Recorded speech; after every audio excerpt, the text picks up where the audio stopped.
I'm fiending, y'all. Like, I just came from the gym and all this, like, semi eating right stuff. Just, like, not eating junk food. That's all I'm really doing. Not eating too much junk food. Instead of eating, like, Doritos or some shit like that or honey buns, I'll eat a couple spoons of peanut butter or I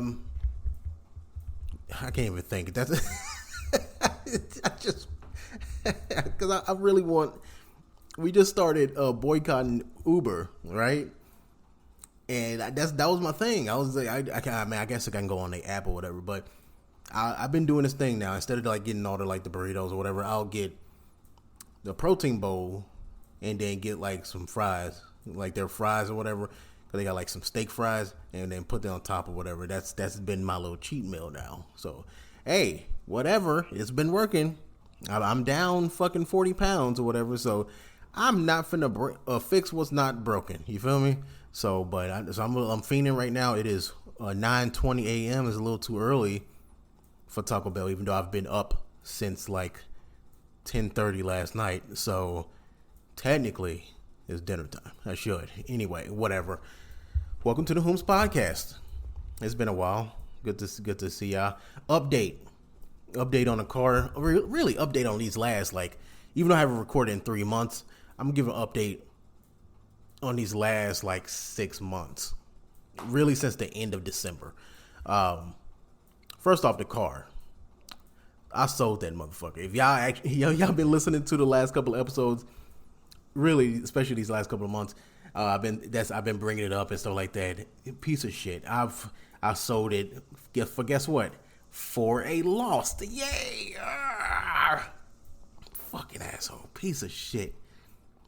I mean, I tried. It was the effort. I mean, I'm not gonna think about it too much. Fucking asshole. Look, bro. Okay, the final straw. I guess I'm gonna sum it up for the people since it's been a while. Since I bought it in December, right? 2002 Nissan Altima. Well, I wasn't expected to be perfect. I bought it for really cheap for $1,800, so I wasn't expecting perfect. The check engine light was on, but whatever. But it ran. It wasn't going to pass the inspection because it had that because we got all these rules or whatever about like emissions and we can't pass it because of check engine light on. Got it fixed. Got the like spark plugs fixed and whatever for a nice little penny. That went away. Inspection still wouldn't pass because of some cycle stuff or whatever. So he was like just driving around for like 30 miles, whatever. And on top of all the stuff that was wrong with the car, like I talked about the intake having a COVID mask in it, having to replace that, new battery, having to deal with the crazy ass winter. So new battery, the back passenger side door wouldn't open at all. The front driver's side almost didn't open because it was. I guess I thought I broke the handle because it was one of those like deep freeze nights, and I guess I thought I broke the handle, and when I slammed it closed, it wouldn't open back up. So I thought that broke it. So for like a week, I was having to climb in through the passenger side until it thawed out. Because it was all the like the oil and the grimes, whatever. Once that finally melted, then it opened up, right? Hold on. Then I knew it was something else that was going to happen sooner or later if I held on to the car, because after the spark plugs got replaced, I noticed that it was like this wire. I don't know shit about cars, y'all. It was this wire that was coming out of the alternator, right? This big thick cable. I guess they took the zip ties off of that so they can like mess around with the engine, but they didn't put it back where it's supposed to. So I noticed that the wires was touching the engine. So I'm like, that's going to be a problem eventually. I need to put something over it. Do it. So I didn't know how to figure it out, but I never got to that because it hit the final straw for me. If you hear them cutting grass in the back, it is what it is, man. I'm not fucking fixing this shit. Okay, I had to pause for a second because it got hella loud. Where was I? Okay, the final straw for the car, right, was The second inspection after the check engine light, 'cause I thought I finally found the light. I was like, finally, I can actually own the car after 5 fucking months, right? I took it. They said that you couldn't do it. Just driving around for like 30 miles. Like, I guess because of the spark plugs was new. I don't know. I didn't really ask too many questions. He was like, just drive it around. I guess that'll fix it. So I decided, oh, okay, I'm just going to go drive to Walmart. That's like a good distance away. Drive to Walmart, park it. It drove there, no problem. Came outside, and I think I cursed myself. It was my fault because I didn't realize I had this power of negativity. I was like, watch this fucking car don't start. And guess what, y'all? You want to take a bet? Put some money down. What happened? Fucking car didn't start. Jesus. Okay, I was just talking for like a good minute, not realizing that it just stopped recording for some reason. Is Audacity ain't never given me no problems in the fucking like 6 years that I've been using it. Now all of a sudden, I'm already not really in like a headspace to do this. It sounds like I'm my fault, y'all. I'll explain what's going on. Anyway, like I said, it didn't start up. When it did start, it wouldn't hold the RPMs. Like it go up, like start up, and go. You know how it goes all the way to like 5, 6, and go back to 1, and then it dies. So it wouldn't hold on to it unless I like hit the gas. So I did that, and not just a little gas, right? No, I had to hold on to the gas for like 10 seconds for it to finally be like, all right. So I rushed it home because I was not finna get stuck with that, and that was the final straw. I'm like, I don't know what that problem is. Everything, I just got the engine fixed up, no check engine light, nothing. Is it the alternator? It's like, I thought that was it like months ago, but that wasn't it. But now is it? I don't know what it is. So it's like, I'll forget it. Wasn't stressing about it. Posted it up, and somebody bought it in an hour. So I was really happy about that. Not for the money that I wanted. Like I said, I sold it for a loss. Mechanic special, I said. I was like, it runs, but it's a piece of shit. And I told them the truth about everything, and they gave me some money, and that money helped me pay some bills a little bit. So some of it went to savings. Hey, I'm like, whatever. I'm gonna save up money and just hold on to it. That's just what I did. I don't need a car. But you know what? You know why I had the car? It was 2 times where I tried to get a car while I was here, right? It was only because I was talking to somebody. I was trying to talk to a lady, and I was like, I kind of need a car. If I'm gonna like really woo her in a way, I'm gonna need some type of whip to drive around Texas, because Texas doesn't have anything near each other, so I have to. So in a weird, low self-esteem isn't the word I'm looking for, but something like that, where I got motivated by women to get a car, right? When in reality, I don't need it. I go to work, I come home, I do all the things I need to do here. If I need to go do something like go see the movies or go to the bookstore or do something, I take an Uber. I take a bus. Way cheaper than all the nonsense of having a car, even if you own it. That too. I think I just wanted that feeling of owning a car. A giant jet is coming. I can hear it. Give me a second. Like, God, dude, they have all the space in the universe, but no, let's fly right above my apartment every single time, and it gets loud sometimes. Not just like, oh, okay, I can't hear you talk, so let's wait a couple of seconds. No, sometimes it gets like, it hits a limit. Because I remember like last month or something like that. I don't know if it was plane or it was one of the jets. It got closer and closer, yeah.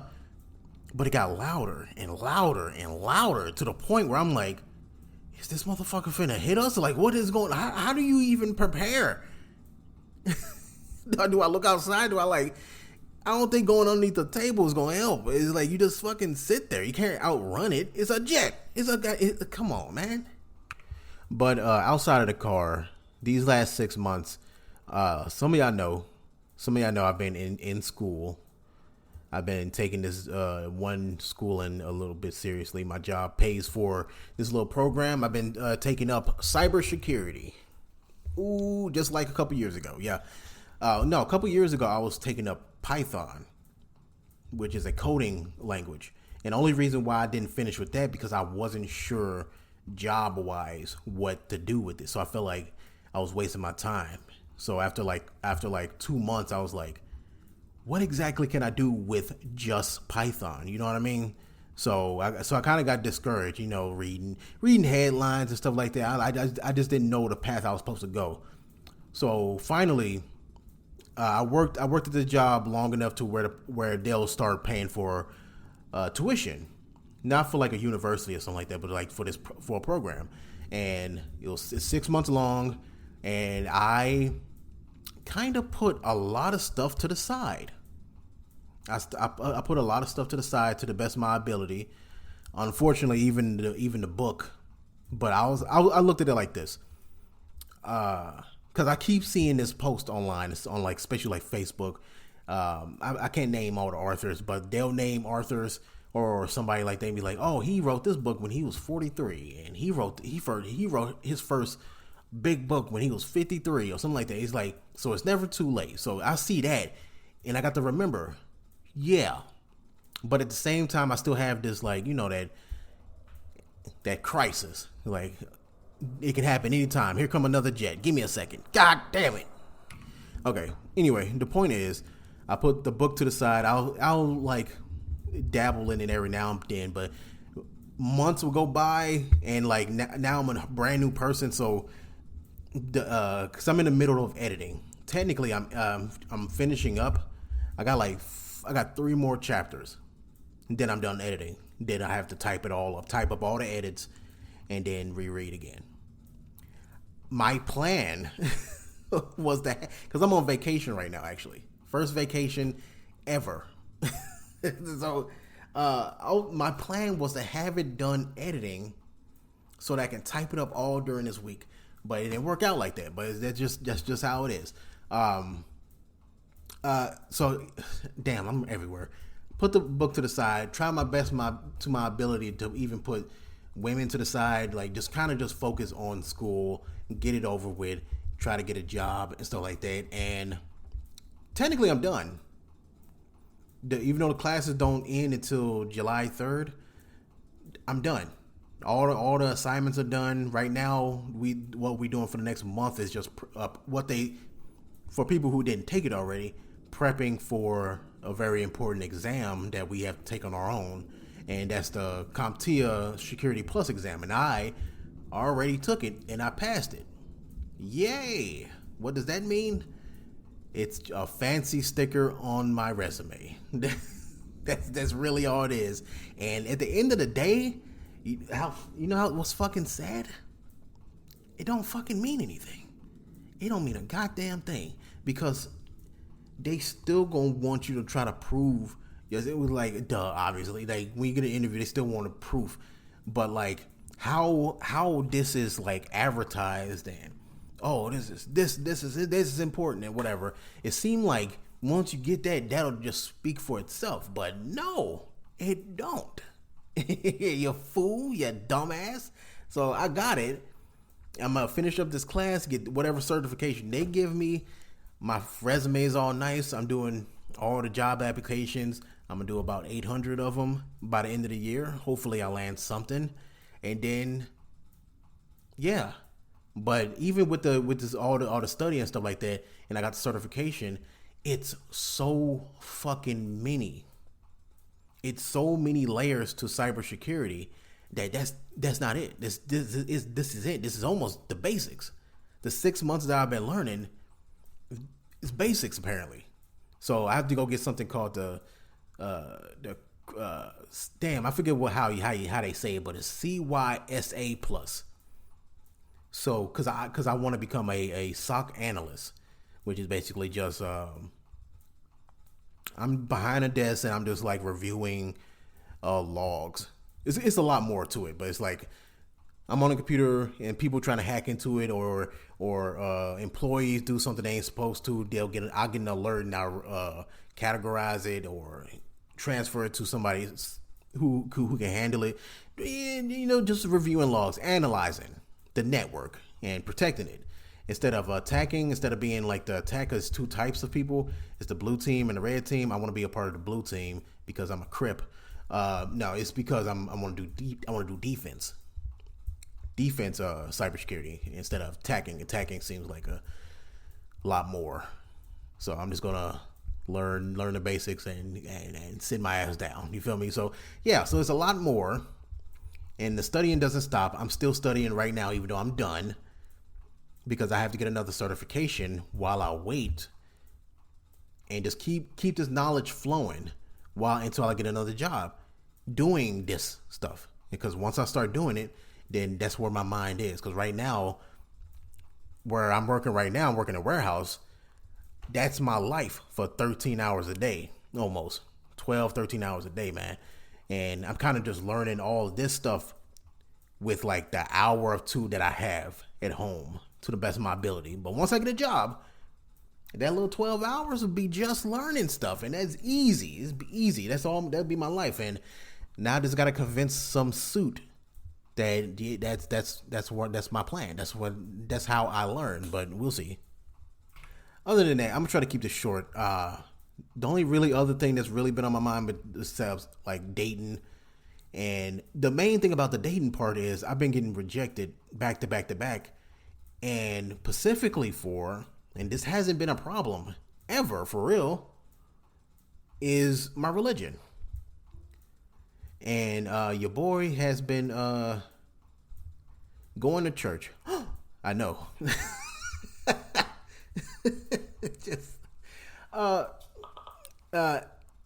Just look, man. I've been dabbling in it. Cause look, I say I'm an atheist, but I think I'm more of a agnostic, where I would like it to be real, but I just can't grasp it. And as much as I try to explain to people that I'm not against it or anything like that, the moment you say you just don't believe, people just like put you in this category. There's a category of just like pseudo evil. You're just as bad as Hitler in some people's eyes. Because look, check this out. Okay, I was reading this article. Well, I was reading the article after the fact, because I went to Walgreens yesterday, and they were talking to the two cashiers, two black women. They were ranting about the people in the back, who I guess the pharmacy people. And it was like, oh, they just godless heathens or some shit like that. And I'm exaggerating a little bit, but they were just saying it's because they don't believe in God. That's what their problem is. Blah blah blah. Don't let them get mad at you. And they brought up this article about a plane crash recently. It's a plane crash that killed everybody except one person. And I looked it up when I got home, and it was a Air India flight. It killed roughly 217 people and only one survivor. And in the Walgreens, before I looked it up, they was like, see, that's God right there. See, that's God right there. That one survivor. And that mindset right there is the reason why I can't really put all my like eggs in a basket, you know what I mean, and just believe in it. Because again, for the people in the back who don't fucking listen, I'm not against religion, and as long as you ain't hurting people, whatever. If that helps you live your life in peace, I'm down for it. But when people say shit like that, it's just really that don't sound weird. It all is like the plane crashed and killed 200 people, but because one survived, you like, that's God. And like, what about the 200 other people?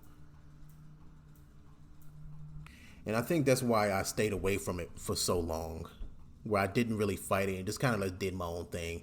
And I just kind of stayed with the whole philosophy of I'm just be a decent person to the best of my ability, and if that's not enough to access, if it's real, access the good side of the afterlife, then it's whatever.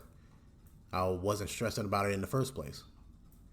I'll deal with it whenever it happens, right? Um, and I think I stayed away from it for so long because whenever I do speak about it, because in my almost 33 years, I've really only had this problem one other year when I was younger, and in 2025. This is really the only time people has really been giving me shit.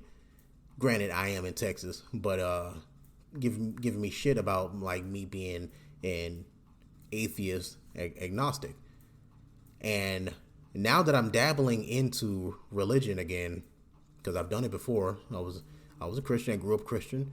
I was a Mormon for a while. Even that was a story. I'm baptized, technically. So I'm dipping back. I'm reading the Bible. I'm going to live church. It's like online. I'm not really. It's a Baptist church right next to me, but I didn't realize it was all white people, so I'm not gonna do that.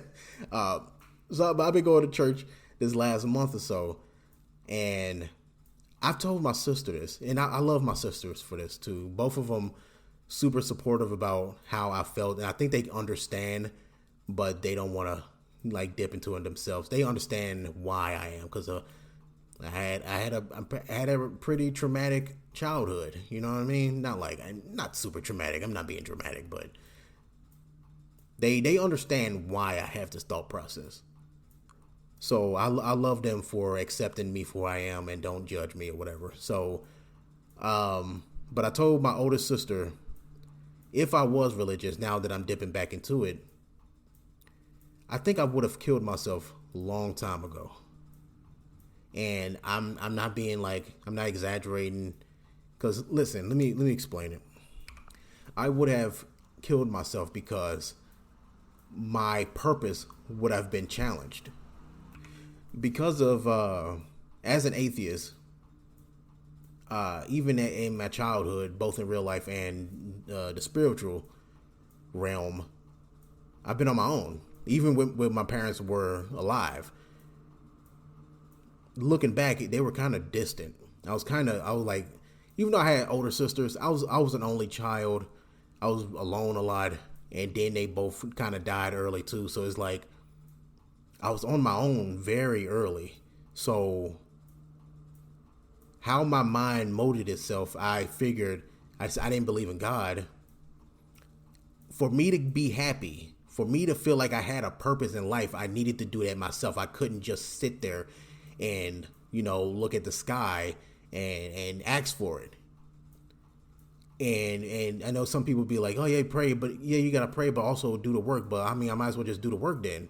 I feel like if he created me in his image, right? He made me this way.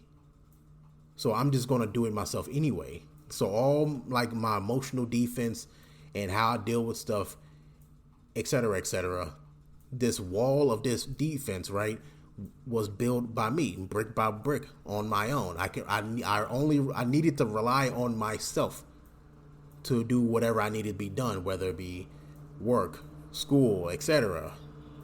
But looking back, right, if life would have happened the same way, right, and I would have been, going to church normally, praying and all this stuff, right, basically relying on somebody, having this faith in somebody else to, like, in a way help or guide me in some way, and everything still happened the same way that it happened right now. I've had spells as an atheist where I thought about just ending it.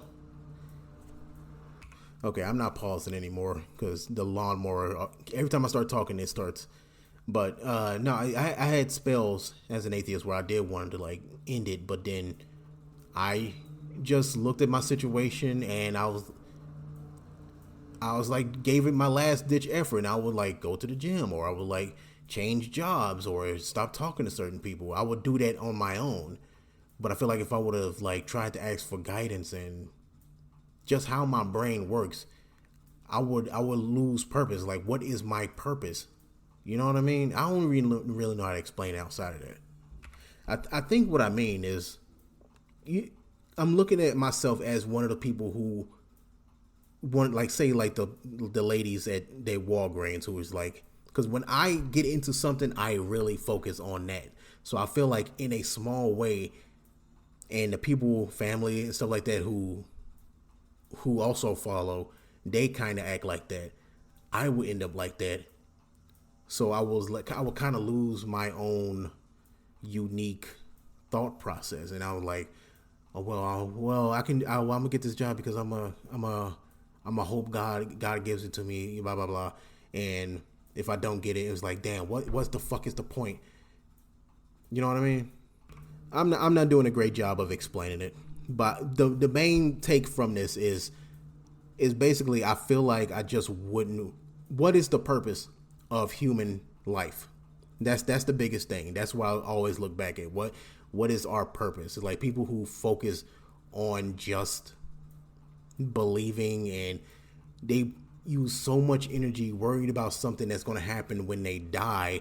I feel like they just don't live the life that God gives them. You know what I mean? And as an atheist, I get to live my life to the best of my own ability. And if he made it, if he made all this, he like they say that he plans everything. He knows I'm going to act like this. So why give me so much shit for thinking like this? If he's real, he made me like this though. I'm going to live my life the way that they made me. And afterwards, whatever happens, happens. We'll figure that out. But being created to live in a world to praise someone so that I can have access to a place where, from what I've read, you're just going to be doing that anyway for eternity. Like, what is our purpose? What is our purpose in life? You know what I mean? So that's why I end up just staying in my own lane and going with like philosophies like absurdism and stuff like that. Let me find a quote. Okay, it's not a quote, but it's like a definition. It's a philosophical perspective that suggests that the universe is inherently irrational and meaningless, while humans are driven by a desire for meaning. It highlights the conflict between this human desire and the apparent lack of meaning in the world. While absurdism doesn't offer up a specific solution, it encourages individuals to find their own meaning and cope with the absurdity of life. Key ideas of absurdism: meaninglessness. The universe is seen as a lacking, I don't even know how to say that, purpose or meaning. Human desire for meaning. Humans have a natural inclination to seek meaning and purpose in life. The absurd. The conflict between human desire for meaning and a meaningless universe is considered the absurd. Rebellion and acceptance. Absurdists might suggest embracing the absurd, rebelling against it, or finding a way to create meaning within the inherent lack of it. So creating meaning, absurdism doesn't deny the possibility of a fulfilling life, but it emphasizes the individual's responsibility to create their own meaning. So how I feel like I feel safer. Okay, let's fight the dumpster outside. Why? Whatever, man. I'm gonna just take that as a sign. Shut the fuck up. All right. I've talked enough about religion in years. All right, Christ. So yeah, I've said what I said. If you got any opinions, I have a new number actually, a voicemail. Okay, Jesus, stop. 702-508-8. Fuck you. All right. The voicemail is 702-508-8092. 702-508-8092. All right. I'll see y'all whenever.